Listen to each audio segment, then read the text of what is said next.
Okay,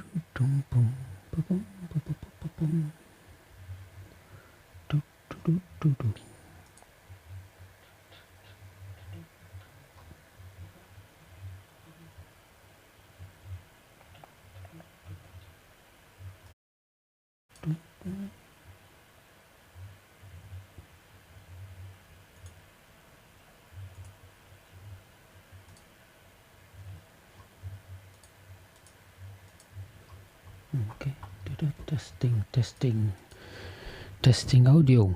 Okay, testing the audio. That's testing audio. Okay. If I mute my YouTube, then it should be okay. Hi guys, John and Elmore. I'm going to try not talk too much because that's the main reason, well, one of the main reasons for my absence. I'll talk a little bit in the beginning of the show about it, but I have a serious throat problem, and I never can tell how long my voice will last, so sometimes I'm losing my voice after a few minutes. It's still under investigation. A few weeks ago, when I went for the first time to the hospital, they found something which caused, to be honest, kind of a panic here. Fortunately, that was something that wasn't as bad as was expected or feared. So that was the main reason for my absence.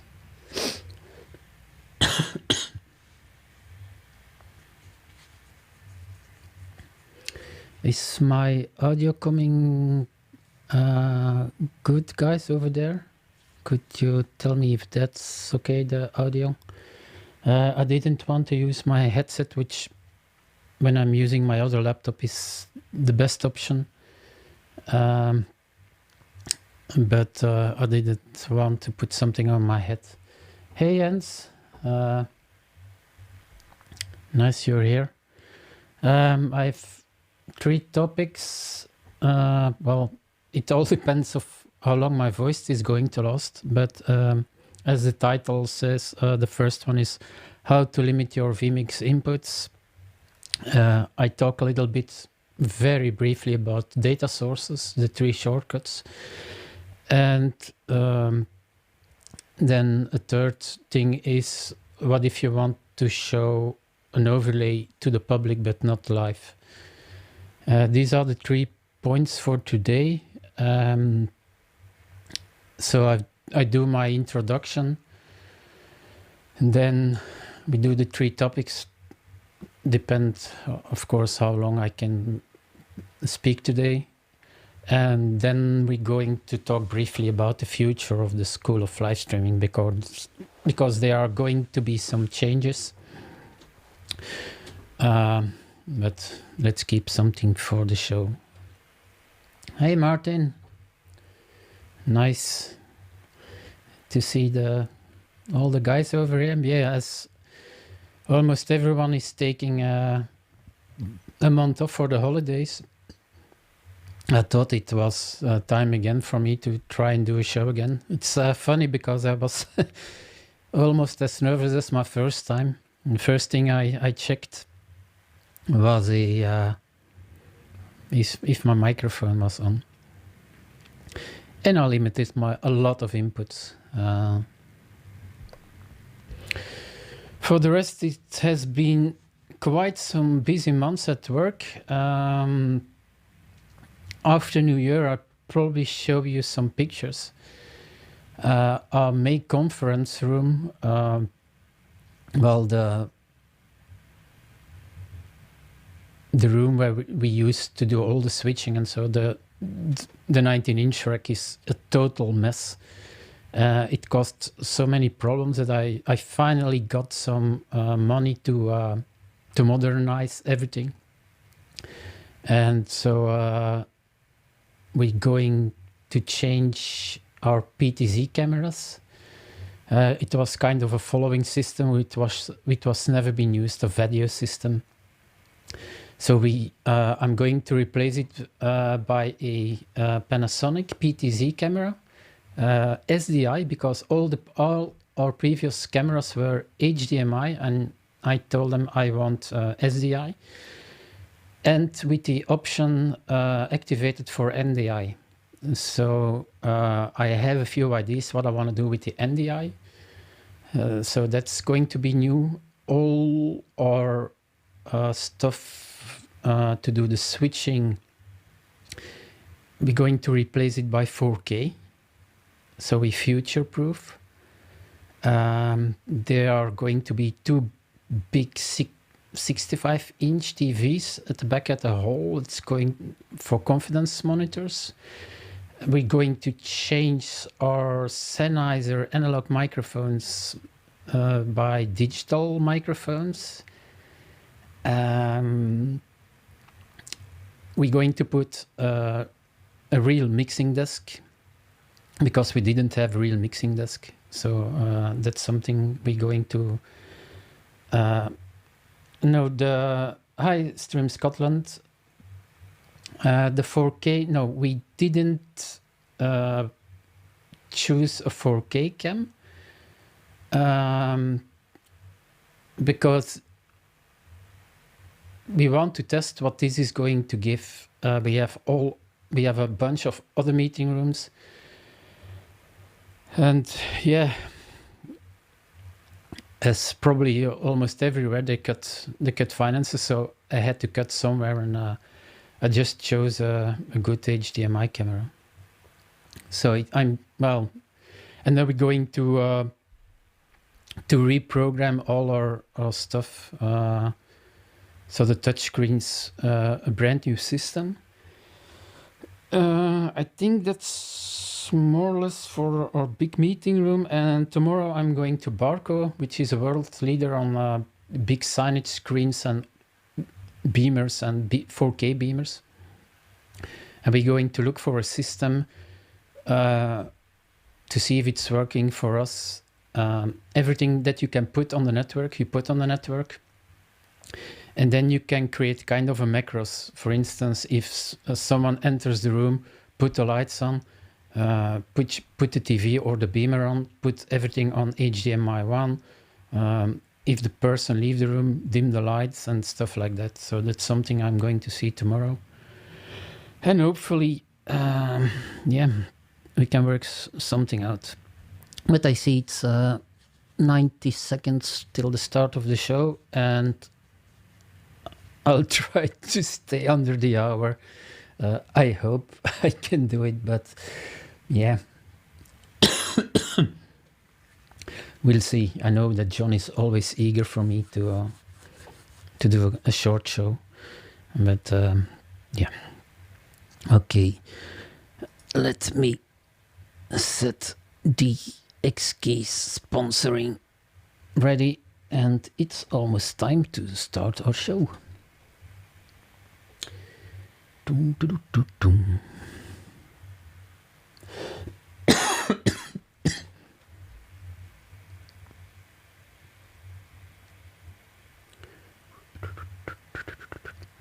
Okay, 30 seconds.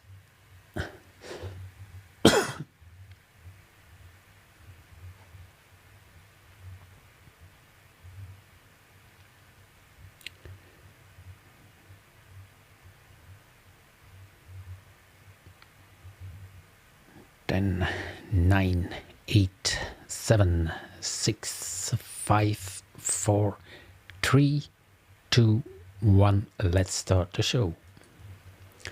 This show is sponsored by X-Keys, the company that knows how to push a button. Hello everyone, and welcome to episode number 24 of the School of Live Streaming. I'm Rudy, and yes, I'm back after exactly 2 months.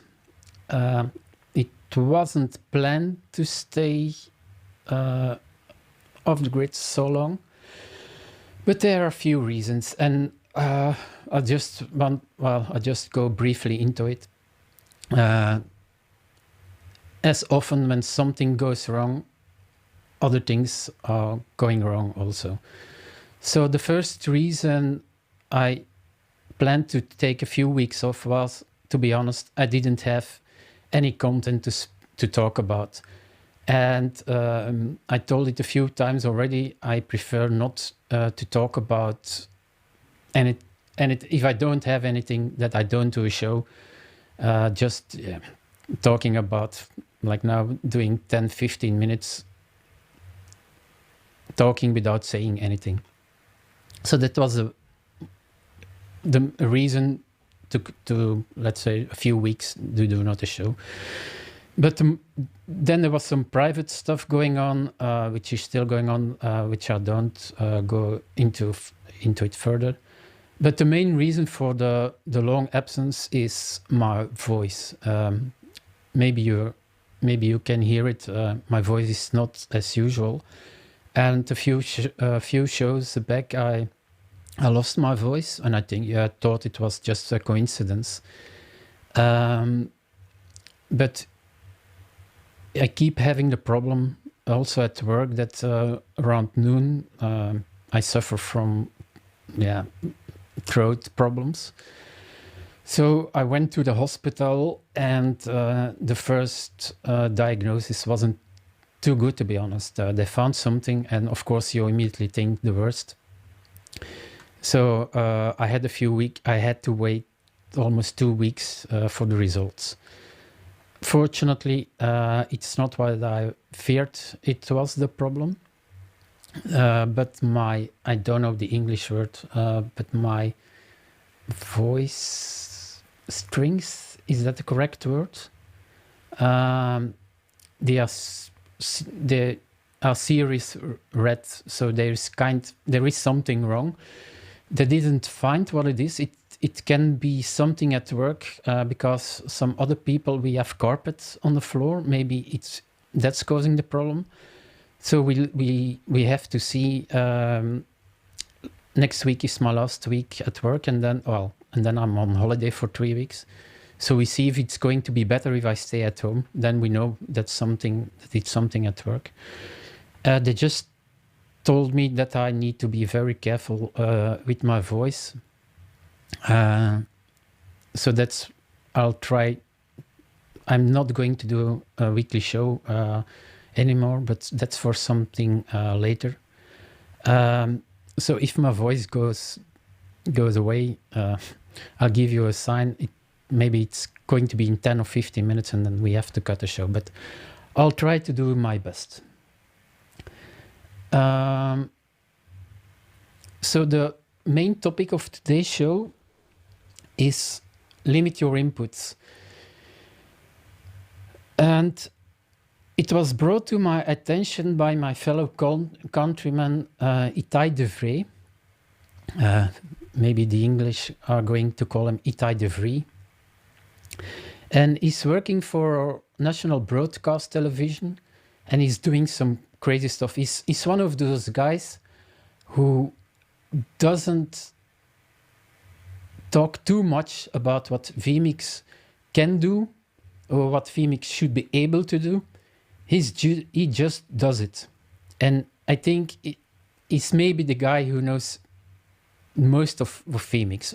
Stuff he's doing with vMix is crazy. And the picture you see here is for a commercial TV station, and during night they do kind of games. I think in 4 or 5 studios, and Itai has a beast of a machine with a 1080 GX graphics card, and Itai noticed that even the 1080 Ti, that he could max out that card. So because he has maybe 100 or 120 inputs, different small pieces of video and camera inputs. And so Itai started to delve into it, and he found some interesting stuff. And because it's my first time again, I hope that everything goes right. So what I'll want to show you, and I prepared some stuff. So what I did here is a very simple example. I just took a very brief video, and I brought it in 10 times. So imagine you have 100 inputs like that. If you go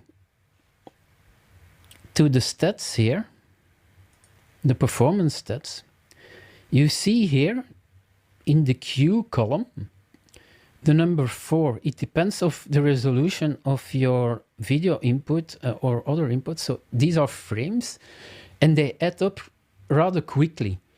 And it's even when you see I'm not using them, but if you have 100 or 150 inputs, and to be honest, a lot of people have so many inputs, these frames adds up, and it's going to max out your graphics card. So that was a big problem for Itai. And so what he was thinking, okay, how can I bring in 10, 100, 1000 inputs without stressing my graphics card? So what I prepared everything with the shortcuts, and I wanted to show you it that way. But what I'll try to do, and I hope that it's going to work, is doing it step by step, and really, that you see what I'm doing. And I see here, I have a quick look at the chat that Stream Scotland is saying 150 inputs, that's crazy, unmanageable. Well, Stream Scotland, to be honest, Itai has a lot more, and it does manage it. It's, but yeah, with a lot of automation. Now let's start. How can you, if you have, let's say 10 or 20 inputs, how can you make it work better? So the first thing we're going to do is add an input, and we're going to create a list here.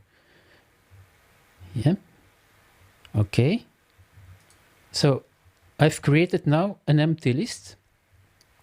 I'm going to give it a name. I'm now going to give it a name here. You can give it the name whatever you want, but for the sake of, I'm just calling it video. And what we're going to do now, and you can use your X keys, or and maybe I'll try to put myself here if I know the shortcut. Nope. Is it? I need to see which are my, probably this one. That was the right one. So for every input you want, you create a shortcut. So you can use an X keys 24 or a 124, and when you know, okay, this movie is on that input, this is on that input, so you create a shortcut. So we're going to create a shortcut, and to do, for example, we're going to say, okay, I'm going to add a shortcut, and I'm going to use my regular keyboard, and I'm going to use the letter L. It doesn't matter, just for an example. And the function we're going to use is list add. Yeah. So list add. The input, what's here, what you put next to input, instead of preview, you choose your empty playlist, the one we just created. Yeah. So number 2, video. And here, this one is the exact file path and file name of the video you want to add. So mine is on my desktop, but it can be on a NAS or whatever. You need the exact location. So to speed a few things up,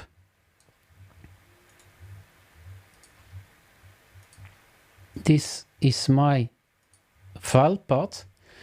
So when I did it the first time, it wasn't working and I had the correct file path. So say users angle desktop audio video sync test, but I forgot to add the extension. So don't forget to add the extension. And let me put off myself again. So this is important that it has to be the complete path. So the name of your file and the extension. Okay, so that's created. What we're now going to do is we are going to clone this shortcut. We're going to edit it. And instead of list add, we're going to say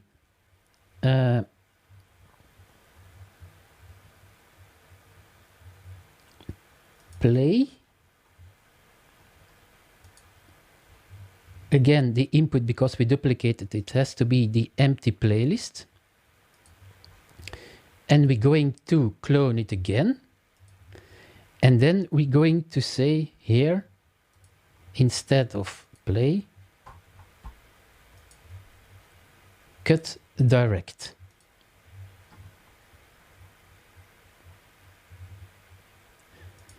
So cut direct is going to change your output immediately without changing your preview. Again, the input, the empty playlist. So what's going to happen is when you push your shortcut, in this case the letter L, he's going to add the video to the empty playlist. He's going to play the playlist and he's going to cut it to your output. So the shortcut is ready now. And the last thing we need to do is to create a trigger on this input. So on the video, on the list input, I click the cogwheel, a trigger.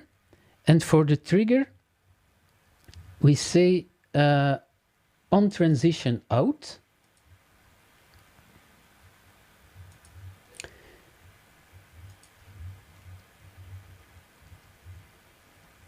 List remove all. You can also use list remove and decide which input of your lists you need to empty. But what Itai told me is when you have several lists prepared, if you use list remove all, it's going to clean all your existing lists. So there's nothing that resides again. So we have here on transition out, list remove all, and which one? Your video. So what's going to happen is the moment we cut to another input is going to empty the playlist. So I'll add this trigger. And so you see here the color bars. If I'm going to see now to my stats again, you see here the input we have is 0 frames. Yeah.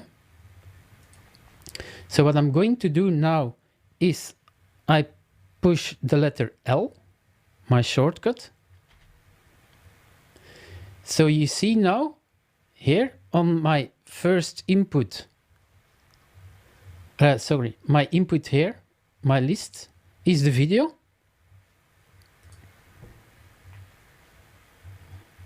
I can loop it.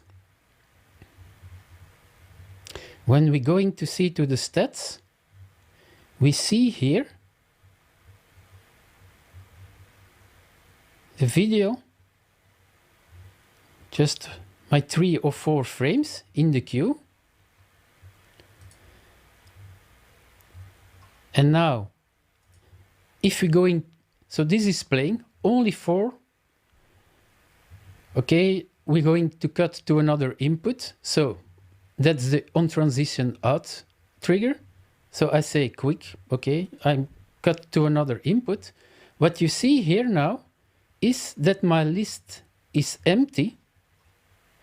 And if we're going to see to our stats, there is nothing left anymore. So by using it this way, we can put other stuff, of course, in your list. But let's say you have now it's unlimited. You can have 500 inputs. Let's say that there is an X keys with 500 inputs. You can put all your videos ready under a key. You do it this way, and the moment you need the video, you push your button. He's going to put the video into the list. The moment you cut to another input, he's going to empty the list, and everything is clean again. So there is nothing into the memory. So this opens also a lot of possibilities for less performant laptops. Because you don't, well, the better graphics card, of course, well, the higher the 1080 is of course, for the moment, maybe the best one. But even I tested it on my smaller laptop with a 1050 Ti, and I think I used my X-Keys 24. I prepared 24 videos. Normally when they're in vMix, yeah, my fans are going through the roof on this laptop. It's going to slow down. When I did it this way, I created 24 shortcuts. Okay, I need this video now, and you just create 24 lists. And they are, every time you cut to another input or to another list, it's going to empty the first list. So it's a very interesting way, I think, to cut your number of inputs. And again, it opens a lot of possibilities for lesser performant laptops. So just have a look at the chat. I don't know, guys, what are you thinking about this? By the way, on Streaming Idiots forum, let me put this off again. And on the Streaming Idiots forum, because when I was talking through it with Itai, and Itai made some screenshots step by step, but I showed you, Itai took screenshot of every step. I'm going to do pre-recorded stuff also about this, and I'm going to put it on the site. But I think it's really an incredible thing to do. Okay, that was it for the main thing. The second one I want to show you, and probably for the guys who are in the chat, it's you guys are going to know it. But it was a question on the X-Keys forum. Which shortcuts you can use with data sources. And as you probably know, I'm a big data sources fan. To be honest, I love to have more shortcuts for data sources. For instance, go to first row, go to last row, stuff like that. I think there's a feature request for that. And I'm going to show it, I think, on my production machine, so it can be tricky.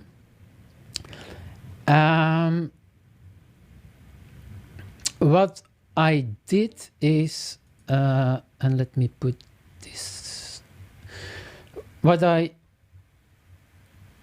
and I need to show you, I think, I need to do it this way. So what I did is, and let me put, I hope you guys can see the Excel also. Just as an example, yeah, I see here now it's live. I just created, well, the books of Dan Brown. I'm a big fan. Well, I'm a fan. And because the order is important. So you see here, I'm now at origin. So I created two, well, multiple shortcuts, but two, the P for previous and the N for next. So when I push the P button, you're going to see that it's going normally, and it's because I'm not here. Oh, and I know. You see here now that I go to, because I need to have, this is the P previous. When I click N, it's next. And I'm going to show you the shortcuts for that. And another thing I can do is, if I want to go immediately to Digital Fortress. Yeah. So if I go to, and I need to have focus on this. So I can, now I'm just putting the 0, the 1, the 2, the 3, 4, the 5. So instead of using next, I'm using numbers or the P or the N. I know a lot of you going to say, yeah, but Rudy, you can do it easier if you go to the title. No. If you go to the title editor here, I think here, if you can put this on a separate machine, and you can click immediately here, and then your title is also changing. But a lot, when you're doing a production, a lot of people don't want extra windows, and when you create your shortcuts, it can be a lot easier. And let me show you. For the moment, there are only 3 shortcuts available for data sources. So these are my other ones. So here, and I hope you can see it a little bit. The first one that exists is DataSourcePreviousRow. So that's what I put under the letter P. So if you have the Excel file, let me put it here. So let's say you're on the first one. No, you're on this one. You're going to P, it's just going to the previous row. That's DataSourcePreviousRow. The next one, DataSourceNextRow. Let's say I start on the 0, Digital Fortress.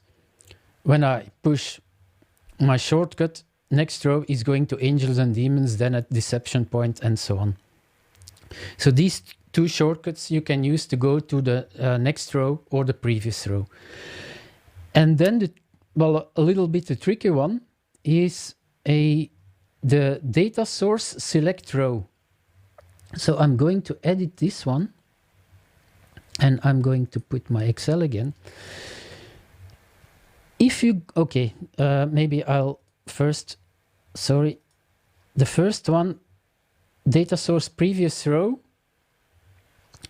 you need to put here Excel/CSV, comma, and then in English, because I'm using the Dutch version of Office, it's going to be sheet 1 or the name you have given to your sheet. So for value, if you're using, because I'm using Excel as data source, you're putting Excel/CSV, comma, sheet 1, or the name. The same for next row. Now for select row, the tricky thing here, and here's where some people are having problems. Again, you start with Excel/CSV, sheet, comma, sheet 1, comma, and then the numbering starts with 0. So here, because this one, I said here that my first row are the titles. So this is why I put here number 0. So the first line of the data source has here the index 0, not 1. So it starts 1, 0, 1, 2, 3, 4, 5, 6. So your first line is here index 0. Your second line has index 1 and so on. So here you have to be a little careful what you put in index. So maybe an interesting thing, let's say, okay, because I'm using a lot the X keys 24, that you have 24 names and you don't want to use open external windows in vMix. You want to use your X keys. You put your 24 names and you write them on a paper or whatever under the keys. And then you say, okay, I want, for instance, now I want to put up the Da Vinci Code. So you look, okay, that's in this case index number 3, but it's under a button. You push the button and immediately this one is going to put in the title. So these are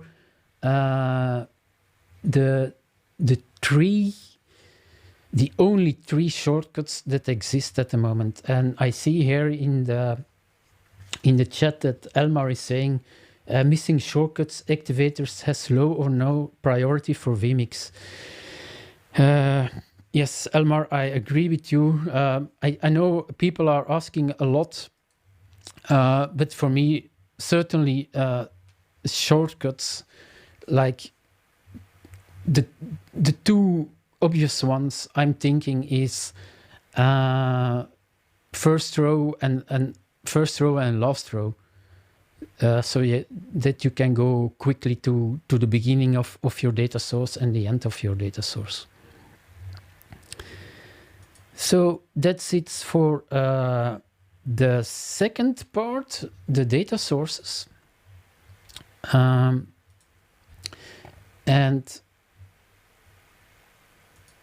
the last part, before we go into the future of the School of Live Streaming, and I hope I don't crash my my vMix, but yeah, then we start all over again.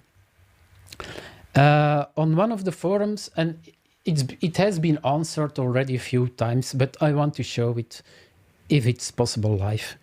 Someone was asking, hey, I have a production and I want to show some lower thirds in the production, but I don't want to show them on the live stream in YouTube. So if I put up the lower third again, so I'm using for the moment overlay number 3. So let's say I want to show this, and normally it's now, you see here on the live stream with some latency, that the lower third is also shown on the live stream. But I just want to show them into the meeting room, but I don't want to show them on the live stream or somewhere else. How can you do that? So I'm going to let my lower third up again.